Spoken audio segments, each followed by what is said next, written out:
మార్చిపోతానని ఒక్క మాట చెప్పు బ్రో.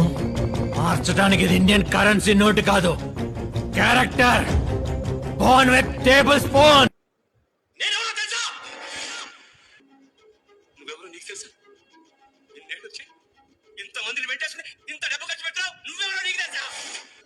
నేను వెయిటర్, వాడు చెఫ్, వీడియో క్లీనర్, మరి నువ్వెవరో? ఫోర్బ్స్ లో వచ్చింది మీ నాన్న. కట్నం అడగలేదు కాబట్టి నీకు అల్లుడు నచ్చాడు, డబ్బు. ఉద్యోగం లేదు కాబట్టి నీ కొడుకు నచ్చడు, డబ్బు. డిగ్రీ మధ్యలో చదువు ఆపేసింది కాబట్టి నీ కూతురంటే ఇష్టం, డబ్బు. ఇచ్చిన దాంతో సర్దుకుపోతుంది కాబట్టి భార్య అంటే నీకు ప్రేమ, మళ్ళీ డబ్బే నానా. మనల్నే కాదు నానా, మన ఎమోషనల్స్ నడిపిస్తుంది డబ్బే. అంతెందుకు, గుళ్ళో ఇస్తే డొనేషన్, బళ్ళు ఇస్తే ఫీజు, గవర్నమెంట్ ఇస్తే జీతం, గవర్నమెంట్ ఆఫీసులో ఇస్తే లంచం, హోటల్లో ఇస్తే టిప్పు, నీళ్ళంటో చేస్తే అప్పు. పేర్లు వేరే కానీ పేపర్ ఒకటే నానా. ఈ ప్రపంచంలో ఎన్ని హ్యాండ్లు మారినా సెకండ్ హ్యాండ్ కాంది డబ్బు ఒక్కటే.